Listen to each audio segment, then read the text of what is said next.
غير المغضوب عليهم ولا الضالين.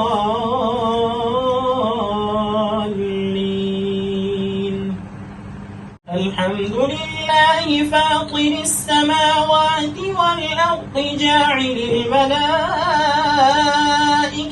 رسلا أولي أجنحة مثنى وثلاث ورباع يزيد في الخلق ما يشاء إن الله على كل شيء قدير. ما يفتح الله للناس من رحمة فلا ممسك لها وما يمسك فلا مرسل له من بعده وهو العزيز الحكيم. يا